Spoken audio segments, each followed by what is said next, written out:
नमस्कार, कान्तिपुर समाचारमा स्वागत छ। सुरु गरौं मुख्य समाचारबाट।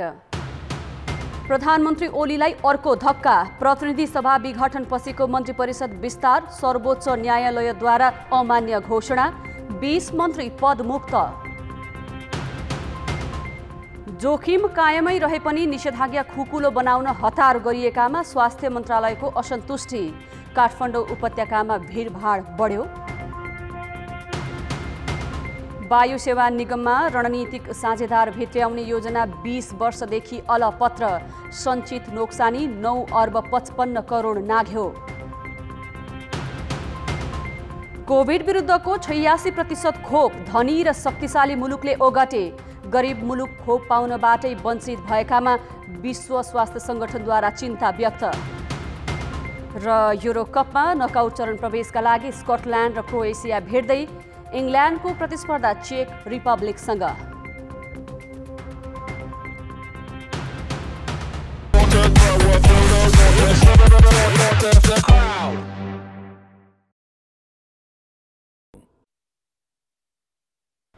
प्रतिनिधि सभा विघटनपछि प्रधानमन्त्री केपी शर्मा ओलीले गरेको मन्त्री परिषद विस्तारलाई सर्वोच्च अदालतले अमान्य घोषणा गरेको छ। पदमुक्त भइसकेर काम चलाउ हैसियतमा रहेका प्रधानमन्त्रीले सामान्य अवस्थामा जस्तो गरी मन्त्री थप्दै जानुलाई अदालतले संविधान विपरीत घोषणा गरेपछि 20 जना मन्त्री एकैपटक पदमुक्त भएका छन्। विस्तारित मन्त्री परिषदमा निरन्तरता पाएका पुरानै 4 जना मन्त्री मात्र अब ओलीको मन्त्री परिषदमा सामेल रहनेछन्। प्रधान न्यायाधीश सोलन र शमशेर राणा र न्यायाधीश प्रकाश ढुङ्गानाको संयुक्त इजलासले प्रतिनिधि सभा विघटनपछि नियुक्त भएका उप प्रधानमन्त्री, मन्त्री र राज्य मन्त्री गरी 20 जनालाई अन्तरिम आदेश मार्फत पदमुक्त गरिदिएको हो। प्रतिनिधि सभा विघटन अघिको नियुक्ति मात्र कायम रहने सर्वोच्च न्यायालयको यस आदेशपछि अर्थमन्त्री विष्णु पौडेल, शिक्षा मन्त्री कृष्ण गोपाल श्रेष्ठ, भौतिक पूर्वाधार मन्त्री वसन्त कुमार नेमाङ र कानुन मन्त्री लीलानाथ श्रेष्ठको पद मात्र जोगिएको छ। अर्थमन्त्री पौडेलको उपप्रधानमन्त्री पद पनि खोसिएको छ। अदालतले संविधानको धारा 77 को उपधारा 3 मा प्रधानमन्त्रीको पद रिक्त भएमा अर्को मन्त्री परिषद गठन नभएसम्म सोही मन्त्री परिषदले काम गर्ने व्यवस्था उल्लेख भएको स्मरण गराउँदै सर्वोच्चले हालका प्रधानमन्त्रीलाई मन्त्री परिषद विस्तारको अधिकार नरहेको स्पष्ट पारेको छ। प्रतिनिधि सभा विघटन भएको विशेष परिस्थितिमा प्रधानमन्त्रीको अध्यक्षतामा जे जुन अवस्थाको मन्त्री परिषद छ त्यसैले कार्य सञ्चालन गर्ने स्पष्ट किटानी भएकोले अन्य सामान्य अवस्थाको जस्तो मन्त्री परिषद विस्तार वा थप गर्नु प्रथम दृष्टिमै गलत रहेको सर्वोच्चको आदेशमा उल्लेख छ। जेठ 8 मा प्रतिनिधि सभा विघटन गरेका प्रधानमन्त्री ओलीले जेठ 21 र 27 मा गरी 2 पटक मन्त्रीमण्डल विस्तार गरेका थिए। मन्त्री परिषद विस्तारलाई अदालतले मान्यता नदिएपछि प्रधानमन्त्रीको कदममा थप धक्का लागेको छ। कान्तिपुर समाचारका लागि दीपक आचार्य, काठमाडौँ। ओली सरकारका निर्णयमाथि सर्वोच्च अदालतले वैधानिकताको प्रश्न उठाएर श्रृङ्खलाबद्ध रूपमा अंकुश लगाएको छ। प्रधानमन्त्री ओलीले स्वेच्छाचारी ढङ्गले गरेका मन्त्री पदको वितरण नै दोस्रो पटक बदर भएको छ। असार 8 गते प्रतिनिधि सभा विघटन गरी काम चलाउ बनेका प्रधानमन्त्रीले जेठ 21 गते गरेको मन्त्री परिषद विस्तारलाई सर्वोच्चले मंगलबार निष्क्रिय बनाइदियो। काम चलाउ प्रधानमन्त्रीले संविधान विपरीत विस्तार गर्न नपाउने सर्वोच्चको आदेशमा छ। असार 6 गते राष्ट्रिय निकुञ्जभित्र जलविद्युत आयोजना निर्माणको बाटो खोल्न सरकारले संरक्षित क्षेत्रभित्र भौतिक पूर्वाधार निर्माण एवं सञ्चालन कार्यनीतिमा जेठ 13 गते गरेको संशोधन कार्यान्वयनमा सर्वोच्चले रोक लगाउने आदेश दिएको थियो। असार 4 गते सर्वोच्चले एकै दिन 2 वटा अन्तरिम आदेश मार्फत सरकारका निर्णय रोकिदिएको थियो। पहिलो मन्त्री भइसकेका व्यक्तिलाई राजदूत बनाउँदा शैक्षिक योग्यता आवश्यक नपर्ने गरी गरेको नियमावली संशोधन कार्यान्वयन नगर्न भन्यो। दोस्रो, ढुङ्गा, गिटी र बालुवा निकासी गरी व्यापार घाटा कम गर्ने बजेटको बुदालाई निष्क्रिय बनाइदियो। असार 1 गते सर्वोच्च अदालतले निषेध आज्ञाको अवधिमा कर सम्बन्धी बाधा अड्काउ फुकाएर निश्चित समयावधि तोक्न पनि सरकारलाई आदेश दियो। जेठ 27 गते प्रतिनिधि सभा विघटनको भोलिपल्ट जारी नागरिकता अध्यादेश कार्यान्वयन नगरी यथास्थितिमा राख्न सर्वोच्च अदालतले आदेश दियो। जेठ 6 गते सांसद नै नभएको व्यक्तिलाई प्रतिनिधि सभाको एउटै कार्यकालमा 2 पटक मन्त्री बनाइएको विषयलाई पनि सर्वोच्चले उल्ट्याइदिएको थियो। फागुन 11 गते प्रतिनिधि सभाको पहिलोपल्ट गरिएको विघटन असंवैधानिक ठहर गर्दै सर्वोच्च अदालतले उल्ट्याइदिएको थियो। उक्त फैसलाको पूर्णपाठ नआउँदै दोस्रो पल्ट गरेको विघटन विवाद अहिले अदालतमा विचाराधीन छ। कान्तिपुर समाचारका लागि बाबुराम तिमिल सिन्हा, काठमाडौँ। सर्वोच्च अदालतले आज जारी गरेको आदेशका सन्दर्भमा थप कुराकानी गर्न सर्वोच्च अदालत बार एसोसिएसनका पूर्व अध्यक्ष एवं वरिष्ठ अधिवक्ता खगेन्द्र प्रसाद अधिकारी अहिले हाम्रो स्टुडियोमा हुनुहुन्छ। यहाँलाई कान्तिपुर समाचारमा स्वागत छ। धन्यवाद। अदालतले आज जारी गरेको आदेशको सन्देश के हो? विशेष गरेर यो मन्त्री परिषद दोस्रो पटक जुन विस्तार भयो अहिले, त्यो विस्तार भएको मन्त्री परिषदको वैधतामाथि र प्रधानमन्त्रीले त्यस्तो गर्न संविधान त मिलेन भन्ने एउटा मुख्य कुरा हो र प्रधानमन्त्रीले गर्नुभएको जुन एउटा विस्तार छ र त्यो विस्तारलाई मन्त्री परिषद मा चाहिँ मन्त्रीहरूलाई अहिले प्रधानमन्त्री, मन्त्री र राज्य मन्त्री यिनीहरूलाई काम नगराउनु भनेर सर्वोच्च अदालतले एउटा चाहिँ आदेश अहिले दिएको अवस्था छ। यसको राजनीतिक, नैतिक, त्यसै गरी वैधानिक सन्देश के हुन सक्छ विश्लेषण? अब अहिले अवस्था कस्तो आयो भने सर्वोच्च अदालतले सरकारले गरेका सबै काम कारबाहीहरूमा सर्वोच्च अदालतले हस्तक्षेप गर्नुपर्ने देशको एउटा दुरावस्था, यसलाई मैले भन्दछु। र कुनै पनि यस्तो काम छैन संवैधानिक हिसाबले सरकारले गरेका कुराहरू र त्यसमा अदालतले हस्तक्षेप नगरेको, चाहे प्रतिनिधि सभाको पहिलो पटक विघटनको कुरा पनि यसैसँग गाँसिएको विषयवस्तु हो र त्यसपछि आएर सरकारले गरेका हरेक काम कारबाहीहरूमा एउटा कुनै पनि वैधानिकता फेला नपर्नु र अदालतको समय त्यसमा जानु र त्यसका लागि एउटा नेपाली नागरिकहरूका लागि, नेपाल देशका लागि र अन्तर्राष्ट्रिय समुदायका लागि पनि नेपालमा चाहिँ खालि सरकारले चाहिँ गरेका कामहरूमा यसले हस्तक्षेप गर्दछ।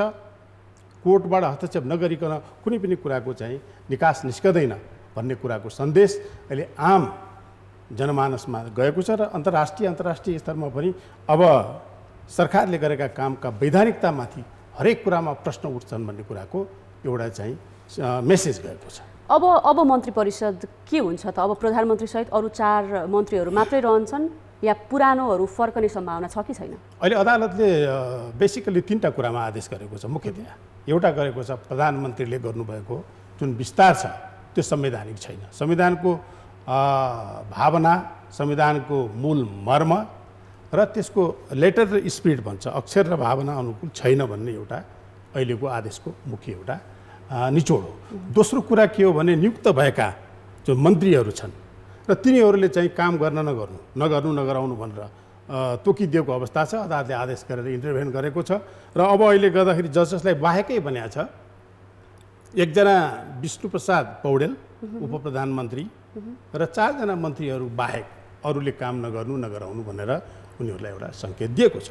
र वास्तवमा हुन पनि के हो भने मन्त्री परिषद, प्रधानमन्त्रीको पद चाहिँ अहिले कस्तो अवस्थामा छ भने रिक्त अवस्थामा छ र प्रधानमन्त्री, यो देशमा कुनै प्रधानमन्त्री छैन, खालि उहाँले प्रधानमन्त्रीको कार्यभार सञ्चालन गरिराख्नु भएको छ र संविधान त प्रधानमन्त्रीले मन्त्री परिषदको विस्तार गर्ने हो र संसद विघटन भइसकेपछि, प्रतिनिधि सभा विघटन भइसकेपछि यसको निचोड के हो भने प्रतिनिधि सभाको गठन नहुन्जेलसम्म जुन विघटन पूर्वको मन्त्री परिषद, त्यही मन्त्री परिषद कायम रहनु पर्छ भन्ने एउटा संवैधानिक व्यवस्था थियो र त्यो व्यवस्थामा उहाँले चाहिँ ख्याल हेक्का राख्नु भएन वा त्यसलाई बलमिचाइ गर्नुभयो प्रधानमन्त्रीले।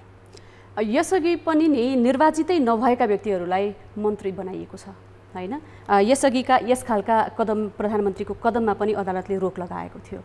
यसको सन्देश के हो? पटक पटक प्रधानमन्त्रीका यस्ता कामहरूमा चाहिँ अदालतले रोक लगाउनु पर्ने अवस्था आइरहेको छ त। यसको सन्देश के हो भने अब अदालतले एउटा न्यायपालिकाले कार्यपालिकाको काम कारबाहीमा हस्तक्षेप गर्ने कुरा कस्तो अवस्थामा आउँछ भने कि उनी एउटा राज्य संयन्त्रका जो कार्यकारी अधिकारहरू लिएर बस्ने मन्त्री परिषद छ त्यो मन्त्री परिषदले एकाउन्टेबल भएन, मन्त्री परिषद एकाउन्टेबल भएन र मन्त्री परिषद एकाउन्टेबल नभइसकेपछि प्रधानमन्त्रीले आफै काम गर्न थाल्नुभयो। हाम्रो संविधानमा 2047 सालको संविधानमा पनि त्यो कुरा छ कि मन्त्री परिषदको सामूहिक जिम्मेवारी छ है। प्रधानमन्त्री पदमुक्त भइसकेपछि त्यसको जवाबदेहिता मन्त्री परिषदमा जान्छ र मन्त्री परिषदको सामूहिक जवाबदेहिता छ र अब अहिले उहाँले चाहिँ म नै प्रधानमन्त्री छु जस्तो वैधानिक संविधान अनुसारको प्रधानमन्त्री म छु, म पदमुक्त भएको छैन, त्यस्तो प्रकृतिबाट उहाँले काम गरिराख्नु भएको अहिले हामीलाई चाहिँ एउटा प्रतीत हुन्छ। त्यो सिस्टमबाट उहाँ चाहिँ आउनुभयो र वास्तवमा यो मन्त्री परिषद जुन छ त्यसलाई चाहिँ सामूहिक जिम्मेवारी, यसले गर्दा प्रधानमन्त्रीको स्वेच्छाचारितामा पनि एउटा वृद्धि गरेको जस्तो देखिन्छ है। किनभने प्राइम मिनिस्टरले सबै मन्त्रीहरूको नभइसकेपछि सम्पूर्ण मन्त्रालयको कार्यभार प्रधानमन्त्रीले सम्हाल्नुपर्ने हुन्छ। त्यसले गर्दाखेरि एउटा संवैधानिक एउटा नर्म्स, संविधानको नर्म्स अनुसार पनि स्वेच्छाचारिताको बढी एउटा प्रभाव यसमा सरकारका काम कारबाहीहरूमा देखिन्छ र हामीले अहिले औपचारिक रूपमा चाहिँ विशेष गरेर प्रधानमन्त्रीलाई के भनिदियो भने तिमीले अब यो गरेको कुराहरू 4वटा फेजमा आयो। एउटा पुस 5 गतेको विघटन, त्यसमा पनि प्रधानमन्त्री एकाउन्टेबल देख्नु भएन र त्यसपछि गएर अरू सरकारले गरेका बजेट लगायतका कुराहरूमा पनि प्रधानमन्त्री एकाउन्टेबल देख्नु भएन, मन्त्री परिषद एकाउन्टेबल देखिएन र राष्ट्रिय निकुञ्जको विषयमा पनि भर्खरै भएको आदेशबाट पनि उहाँ एकाउन्टेबल हुनु भएन र अहिले दोस्रो पटक प्रतिनिधि सभा विघटनको कुरामा पनि अहिले विचाराधीनै छ र त्यसले गर्दाखेरि अहिले 6 गतेको जेठ 6 गतेको विस्तारमा पनि प्रधानमन्त्री एकाउन्टेबल हुनु भएन। त्यही त सरकारका यस्ता खालका निर्णयहरू चाहिँ अदालतबाट पुनरावलोकन हुनुपर्छ भन्ने कुरालाई सामान्य मान्ने कि एउटा बहालवाला प्रधानमन्त्रीको केही दायित्व त हुन्छ होला नि? यो त सामान्य जस्तै भइसक्यो कि प्रधानमन्त्रीले एउटा निर्णय गर्ने अनि फेरि सर्वोच्च अदालतले त्यसलाई रोक्ने खालको नि। अब यस्तो छ, यसमा के छ भन्नुहुन्छ भने यो प्रधानमन्त्री एकाउन्टेबल हुन नसकेको परिस्थिति हो। यो उहाँ राष्ट्रप्रति जवाबदेही हुनु भएन र एउटा साझा जुन दस्तावेज छ संविधान र त्यही संविधान प्रधानमन्त्रीले मान्नु भएन भनेर पटक पटक सर्वोच्च अदालतले भनिदिएको छ र अघिल्लो पटक विस्तारमा पनि धारा 78 संविधानको धारा 78 अनुसार तपाईँले काम गर्नु भएन, तपाईँले गरेको मिलेन उहाँलाई भनिदिएको छ र दोस्रो पटक पनि के भनिदिएको छ भने अहिले आएर अहिलेको आज भएको जुन आदेश छ त्यो आदेशले त कस्तो एउटा परिस्थिति सिर्जना गरिदिएको छ भने उहाँलाई पटक पटक यो मिलेन है, संविधान अनुसार अहिले 77 को विषयले मिलेन, त्यो बेला धारा 78 को कुरा मिलेन भनेर धारा 77, धारा 78, धारा 76 का जुन विषयहरू छ र कहिले पनि उहाँले गरेका कामहरूमा अदालतले यो कुरा ठिक छ है भन्ने एउटा अवस्था चाहिँ सिर्जना भएन र अदालतले हस्तक्षेप गरिराख्नु पर्यो र यसले गर्दाखेरि जनतामा एउटा निराशताको मेसेज त अवश्य जान्छ। रुल अफ लको सन्दर्भमा हेर्ने हो भने जो प्रधानमन्त्री नै संविधानप्रति एकाउन्टेबल हुनुहुन्न। अन्त्यमा एउटा मात्रै प्रश्न गर्न चाहन्छु, प्रधानमन्त्रीलाई नि अब संविधान र अदालतको अवहेलनामा कारबाही चल्ला? अब यसो छ, अब मेरो विचारमा मैले जहाँसम्म अहिलेसम्मको हेरेको छु त्यो हेर्दाखेरि जति आदेश सर्वोच्च अदालतले दिएको छ सरकारले त्यो कार्यान्वयन भयो भन्ने कुराको केही एउटा हामीले अलिकति आभास पनि पाएका छौँ। सैकडौँ आदेशहरू थन्किराखेका छन् र अब मूल रूपमा संवैधानिक इजलासले जुन आदेश गरेको छ, अहिले संवैधानिक इजलासले आदेश गर्दा गर्दै पनि फेरि दोस्रो प्रकारमा चाहिँ उहाँले विस्तार गर्नुभयो। एउटै कुरा थियो, 77 को 78 को विषय एउटै थियो, त्यसले गर्दाखेरि उहाँले दोस्रो पटक गर्नुभयो र यो मलाई चाहिँ कन्टेम्पचुअल हो, यो अदालतको मानहानि जस्तो पनि हो। धारा 78 मै प्रधानमन्त्रीलाई अधिकार छैन है, तपाईँले गरेको विस्तार उहाँले नै हो, त्यो अधिकार छैन भनेर भनिसकेपछि अनि 77 अन्तर्गत फेरि उहाँले यो कुरा रिपिट गर्नुभयो। त्यस कारणले यो एउटा मलाई लाग्छ अवहेलनाको विषय पनि बन्न सक्छ, नबन्न सक्ने होइन। सर्वोच्च अदालतले अब आफ्ना आदेशहरू नै कार्यान्वयन गर्नका लागि पनि प्रधानमन्त्रीलाई चाहिँ केही कुराको चाहिँ भन्नुपर्ने र प्रधानमन्त्रीले त्यो कुराको स्पष्टीकरण दिनुपर्ने अवस्था छ। हवस्, समयका लागि यहाँलाई धन्यवाद। धन्यवाद। उहाँ हुनुहुन्थ्यो सर्वोच्च अदालत बार एसोसिएसनका पूर्व अध्यक्ष एवं वरिष्ठ अधिवक्ता खगेन्द्र प्रसाद अधिकारी। सर्वोच्च अदालतले आज जारी गरेको आदेशका सन्दर्भमा हामीसँग कुराकानी गर्दै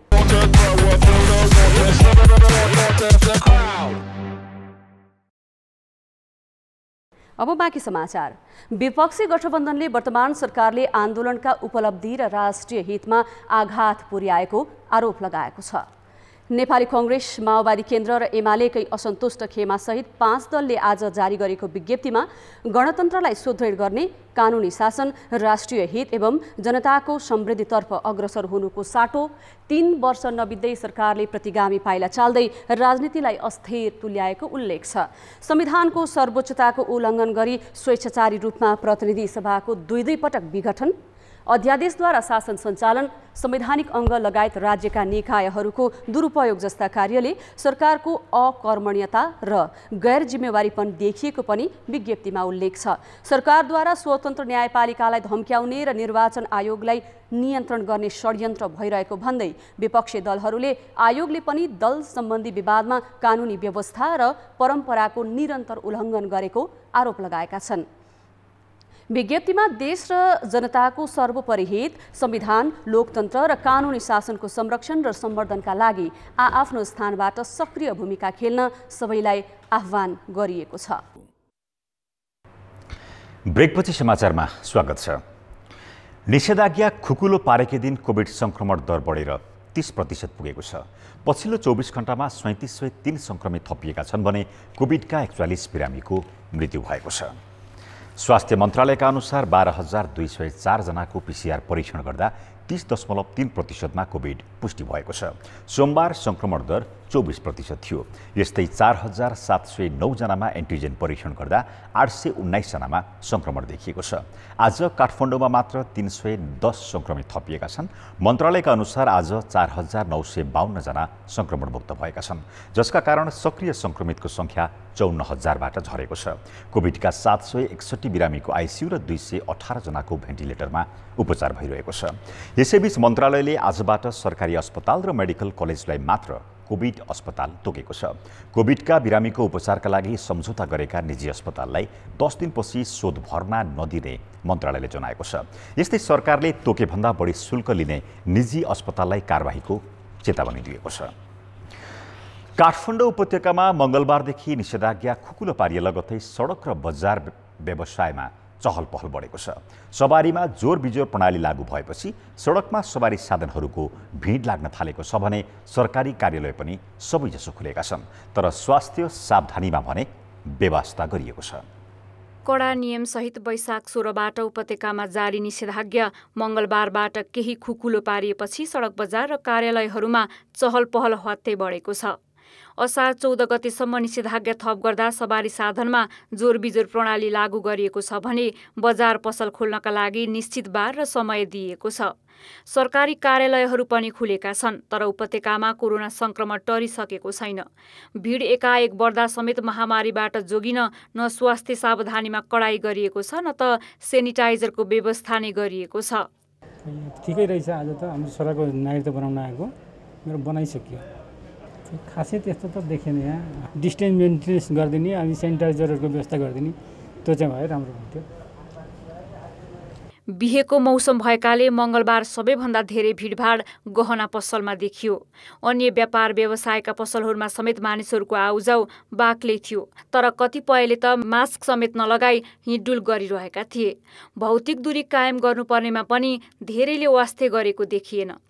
झण्डै 2 महिनापछि कामकाजका लागि सहज रूपमा निस्कन र व्यापारिक केन्द्रहरू खोल्न पाएपछि पेसा व्यवसायी भने उत्साहित देखिन्छन्।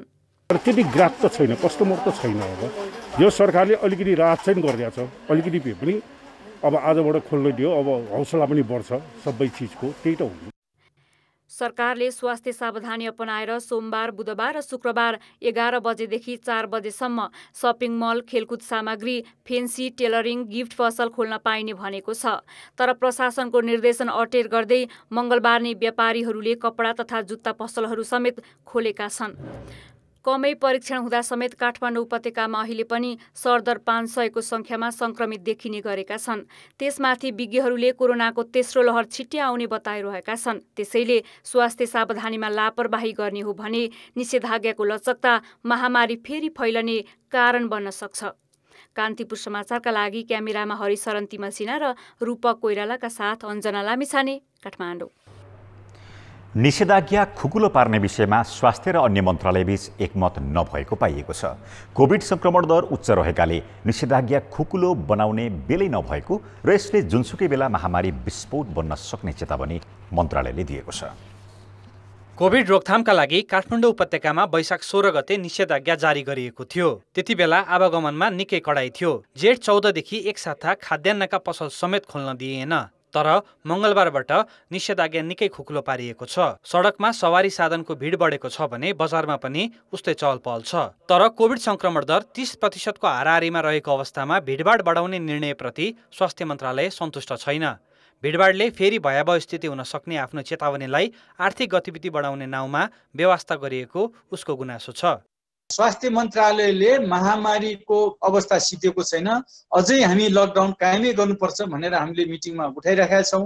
हामीले सीसीएमसीमा यो कुरा पुर्याइराखेका छौँ र जुनसुकै क्षेत्रमा बोलेका छौँ। यो एउटा स्वास्थ्य मन्त्रालयले अन्य मन्त्रालयसँग गरिएको एउटा सम्झौता मान्नुहोस्, यो सम्झौताको रूपमा मात्रै छ। मन्त्रालयको स्ट्यान्ड त अहिले पनि महामारी कायमै छ, हामी अझै लकडाउनमै जानुपर्ने अवस्था हो। कोभिड सङ्कट व्यवस्थापन केन्द्र सीसीएमसीको निर्णय अनुसार नै प्रमुख जिल्ला अधिकारीले निषेधाज्ञा खुकुलो पारेका हुन्।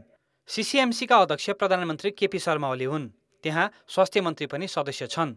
विभागीय हिसाबले कोभिड रोकथाम स्वास्थ्य मन्त्रालयको जिम्मेवारी हो। त्यसैले सीसीएमसीका सदस्यलाई विश्वासमा लिनुको साटो अहिले असन्तुष्टि जनाउनुलाई जानकारहरू निरर्थक भन्छन्।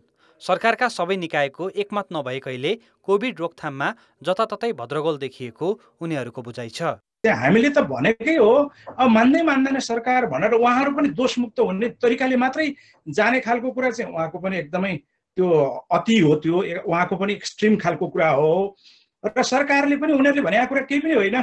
र अहिले चाहिँ अरू किसिमको कुराहरू चाहिँ अर्थतन्त्रलाई चलायमान गर्नका निम्ति, मान्छेको जीवन चलायमान गर्नको निम्ति, मान्छेको यी सबै खालको अन्तर सम्बन्ध र अन्तर्क्रिया भन्नु पर्यो, सामाजिक आर्थिक सांस्कृतिक अन्तर्क्रियाहरू, यसलाई चाहिँ जीवन्त राख्नका निम्ति हामीले यसो गरे हो भनेर भन्नुपर्ने खालको जो स्थिति छ, यो दुईटा एक्सट्रिम भयो के। मैले भन्न खोजेको चाहिँ दुईटा अति हो। यसको मिलन बिन्दु चाहिँ के हो त भनेर भन्दा एक ठाउँमा आएर कुराकानी गर्ने। त्यो एक ठाउँमा आएर कुराकानी गर्ने कसले लिड गर्ने त भनेर भन्दा अब त अरू मन्त्रीहरू पनि छैनन्, प्रधानमन्त्री मात्रै त हो नि गर्ने, उहाँले त लिड गर्ने हो नि त। अब बजारमा भिडभाड बढेकै बेला बढी संक्रामक खालको डेल्टा भेरिएन्टको नयाँ परिवर्तित स्वरूप देखिएको छ। विपदका बेला सरकारी निकायबीच समन्वय नगर्ने र आआफ्नै डम्फु बजाउने प्रवृत्ति नागरिकको ज्यान अनाहकमा जोखिममा पार्ने कारक बन्न सक्छ। कान्तिपुर समाचारका लागि कृपाल गौतम, काठमाडौँ।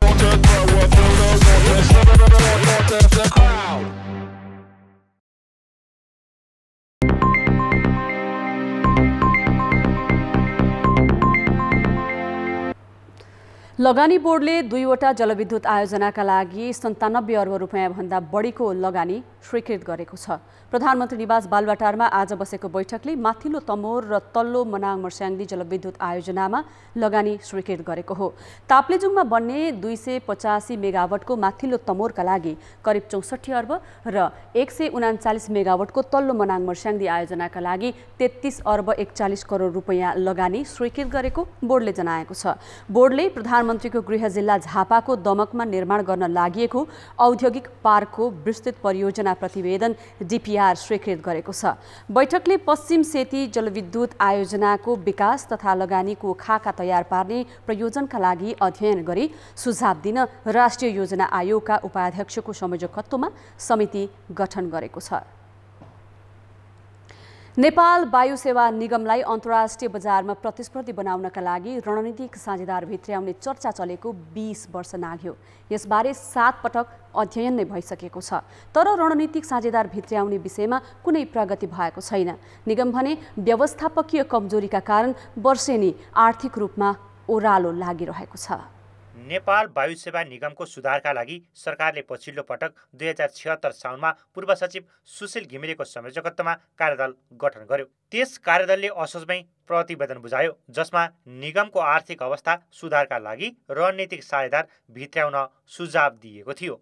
त्यो सुझाव कार्यान्वयनका लागि सरकारले कार्यदल संयोजक घिमिरेलाई नै निगमको कार्यकारी अध्यक्षमा नियुक्त गर्यो। तर उनले रणनीतिक साझेदार भित्र्याउने मामिलामा निर्णायक पहल गर्न सकेनन्। आफैले दिएको सुझाव कार्यान्वयन गर्न नसकेपछि घिमिरेले राजीनामा दिएका छन्।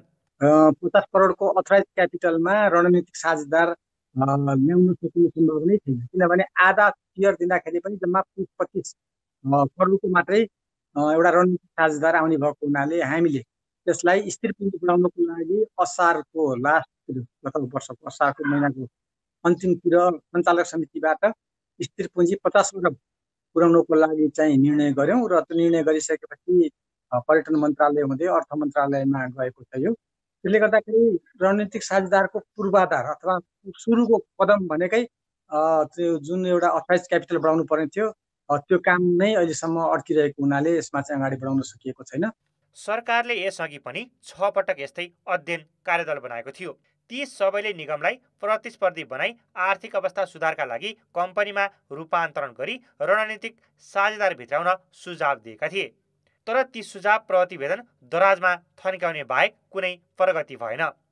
मन्त्री फेरिएपछि नयाँ कार्यदल मात्र बनाइए। निगमको आर्थिक अवस्था सुधारमा कुनै मन्त्रीले पनि परिणाम देखिने गरी काम गरेनन्, जसका कारण निगम आर्थिक रूपमा वर्षेनी कमजोर भइरहेको छ। निगम ऋणमा चुल्लोमा डुबेको छ।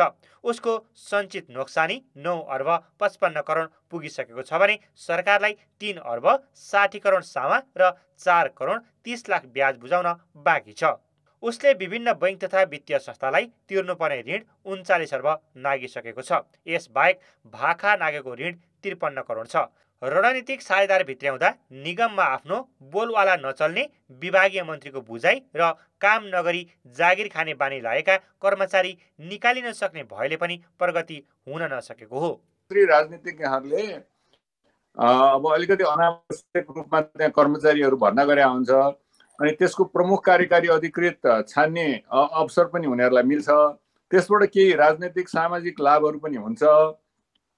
त्यसले गर्दाखेरि त्यस्तो किसिमको अपर्च्युनिटी मन्त्री सचिवहरूले त्यति लुज गर्न पनि चाहँदैन। दोस्रो त्यो भयो। तेस्रो चाहिँ कर्मचारीहरूको पनि त्यहाँ विरोध किन हुन्छ भने रणनीतिक साझेदार आएपछि अब अनावश्यक कर्मचारीहरू भयो होइन, अयोग्य कर्मचारीहरू भयो, उनीहरू चाहिँ गोल्डन ह्यान्डसेक दिएर उनीहरू बिदाबादी हुन्छन्।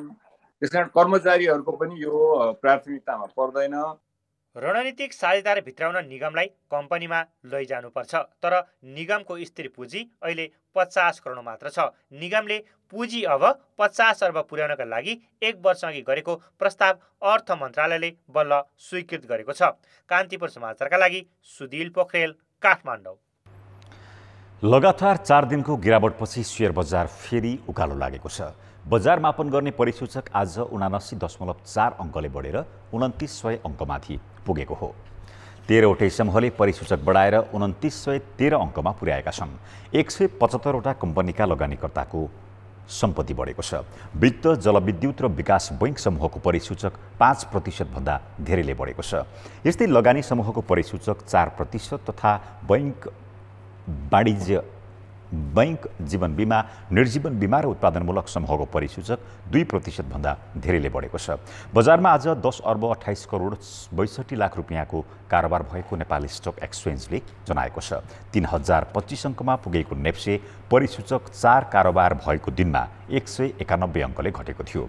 धितोपत्र बोर्डले मङ्गलबार लगानीका लागि जोखिमयुक्त रहेका भन्दै 51 कम्पनीको सूची सार्वजनिक गरेपछि बजारमा लगातार गिरावट आएको हो। ब्रेकपछि समाचारमा पुनः स्वागत छ। लुम्बिनी प्रदेशका मुख्यमन्त्री शङ्कर पोखरेलले विश्वासको मत लिनुपर्ने कि नपर्ने भन्ने बहस चलेको छ। सरकारले नेकपा एमालेको 41 सदस्य रहँदा एकल बहुमतको आधारमा सरकार बनाएको भन्दै विश्वासको मत लिनु नपर्ने दाबी गरिरहेको छ। विपक्षी गठबन्धनले भने हाल 38 सदस्य रहेको एमाले अल्पमतमा परेकाले वैधानिकता देखाउन विश्वासको मत लिएर देखाउनुपर्ने चुनौती दिएको छ।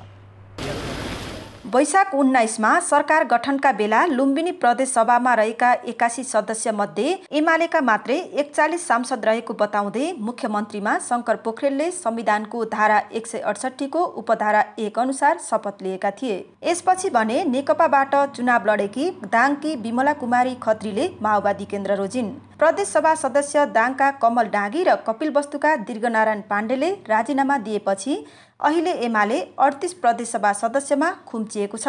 जसले सरकार टिकाउन एमालेको मात्रै बहुमत पुग्दैन। नेपाली कांग्रेस, माओवादी केन्द्र, जसपा उपेन्द्र समूह र राष्ट्रिय जनमोर्चाको विपक्षी गठबन्धनमा 39 सदस्य छन्। विपक्षी गठबन्धनले मुख्यमन्त्री शंकर पोखरेल नेतृत्वको सरकारलाई अल्पमतमा चलेको अवैधानिक सरकार भन्दै विश्वासको मत लिन वा त्यसो नभए राजीनामा दिन दबाब दिएको छ। सरकारको वैधानिकतामाथिको जुन प्रश्न चिन्ह छ, अब त्यो प्रश्न चिन्हलाई चाहिँ निर्क्योल पार्ने चाहिँ पहिलो काम कर्तव्य दायित्व सरकारको हो। अब त्यो निर्क्योल एउटा राजनीतिक मुद्दाको रूपमा रहेको छ, त्यसलाई चाहिँ सरकारले निर्क्योल गर्न वैधानिक ढङ्गले शासन गरोस्।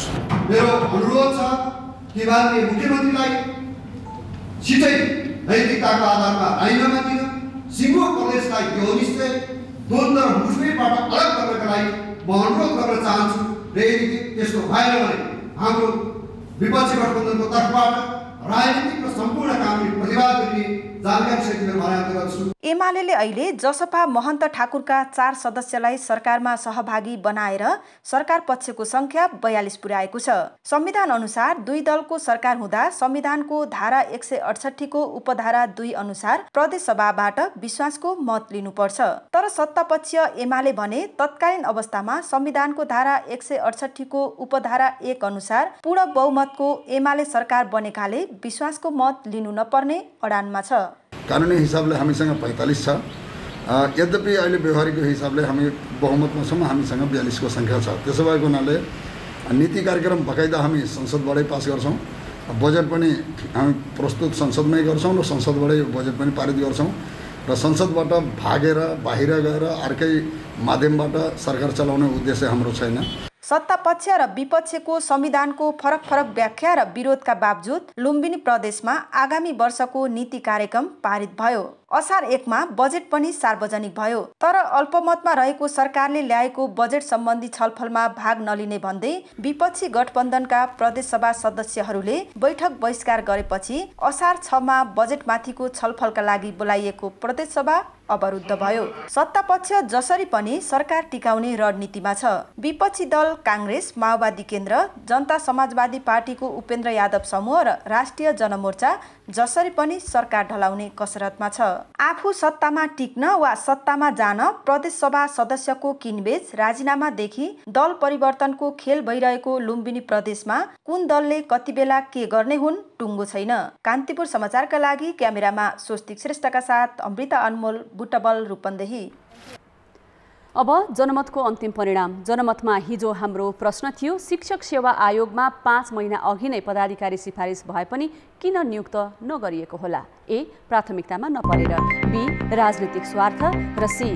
सिफारिसमै आशंका। जनमतको अन्तिम नतिजा यस्तो छ। ए. प्राथमिकतामा नपरेरमा 12%, बी. राजनीतिक स्वार्थमा 80% र सी. सिफारिसमै आशंकामा 8% मत प्राप्त भएको छ। अब जनमतमा आजको प्रश्न। जनमत। नेपाल वायु सेवा निगममा रणनीतिक साझेदार भित्र्याउने योजना किन अगाडि नबढेको होला? ए. जोखिम नलिने प्रवृत्ति, बी. कर्मचारी तन्त्रको आलटाल र सी. निजी क्षेत्रको चलखेल। जनमतको अन्तिम परिणाम भोलि बेलुकी 8 बजेको कान्तिपुर समाचारमा प्रसारण गर्नेछौँ। कृपया NEWS news space A, B वा C टाइप गरी 34001 मा SMS गरेर आफ्नो मत व्यक्त गर्नुहोला। अब जनताको आवाज। हामीले धरानस्थित BP कोइराला स्वास्थ्य विज्ञान प्रतिष्ठान सुधारका लागि आन्दोलनरत कर्मचारी, विद्यार्थी र चिकित्सकहरूलाई सोधेका छौँ। प्रतिष्ठानभित्र हुने गरेका अनियमितताको निष्पक्ष छानबिन किन हुन नसकेको होला? जनताको आवाज। यसलाई छानबिनको दायरामा ल्याउने भनेको अब विशेषतः एउटा सरकारले अलिक तदारुकता देखाउनु पर्ने, त्यो सरकारले गर्दैन, किनभने उनीहरूले पठाएको मान्छेहरू हुन्। भ्रष्टाचार गर्ने मान्छे नै पोस्टमा भएपछि कसले छानबिन गर्ने? यो सबै राजनीतिक कारण नै हो। यिनीहरूको राजनीति माथिबाट आउँदाखेरि नै राजनीतिक नियुक्ति भएर आउनुहुन्छ र त्यसले गर्दाखेरि उहाँहरूलाई ब्याक सपोर्ट हुन्छ। सेटिङ्सहरू हुने देखिएको छ। यसले गर्दाखेरि अब अख्तियारमा जान्छ कम्प्लेनहरू, तर त्यो चाहिँ उहाँहरू यहाँ आएर हेरे पनि त्यहाँ काहीँ न काहीँ त्यहाँनिर फाउल प्ले भइरहेको हुन्छ। बिपी गैराला स्वास्थ्य विज्ञान प्रतिष्ठानको कतिपय मुद्दाहरू अख्तियारमा पनि गइरहेको छ, कतिपय मुद्दाहरू तपाईँको अदालतमा पनि छन्, ती सबै लम्बेतान प्रोसेसमा गइरहेको छ। पदाधिकारीहरू राजनीतिक नियुक्ति लिएर आउँछन्, उनीहरू केही न केही बुझाएर आएको भन्ने हल्लाहरू बाहिर आएको छ र त्यो बुझाएर आइसकेपछि तलदेखि माथिसम्म जुन सेटिङ मिलाएको छ यिनीहरूले, त्यसले गर्दाखेरि यहाँ निष्पक्ष रूपमा छानबिन हुन सकेको छैन।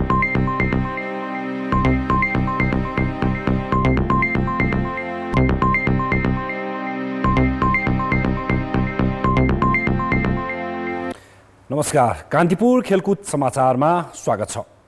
राष्ट्रिय फुटबल टिमको प्रारम्भिक बन्द प्रशिक्षणमा 50 खेलाडीलाई बोलाइएको छ।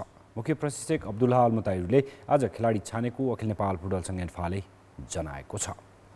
प्रशिक्षक अल मुताहिरले साफ च्याम्पियनसिप र एसियन कप छनौट अन्तर्गत तेस्रो चरणका लागि खेलाडी छानेका हुन्। शिशिर लेखी पहिलोपटक राष्ट्रिय टिमको बन्द प्रशिक्षणमा बोलाइएका छन्। यसअघि टिममा रहँदै आएका अजित भण्डारीलाई भने बोलाइएको छैन। असार 17 गतेबाट प्रशिक्षण सुरु गर्ने एन्फाले जनाएको छ। विश्वकप र एसियन कप छनौटको दोस्रो चरणका बाँकी खेल खेलेर केही दिनअघि कुवेतबाट फर्किएका राष्ट्रिय टिमका खेलाडी अहिले विश्राममा छन्। नेपाल विश्वकप छनौटको तेस्रो चरणमा पुग्न असफल भएको थियो। एसियाली फुटबल महासङ्घले छनौटको नयाँ नियम ल्याएकाले दोस्रो चरणमा चौथो स्थानमा रहे पनि नेपालले सिधै एसियन कपको तेस्रो चरण खेल्न पाउने भएको हो। अब मौसम सम्बन्धी जानकारी।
कान्तिपुर समाचार अहिलेलाई सकियो। हाम्रो अर्को समाचार बुलेटिन राति 10:30 बजे अङ्ग्रेजी र 11 बजे नेपाली भाषामा हुनेछ। कान्तिपुर टेलिभिजन हेर्दै गर्नुहोला।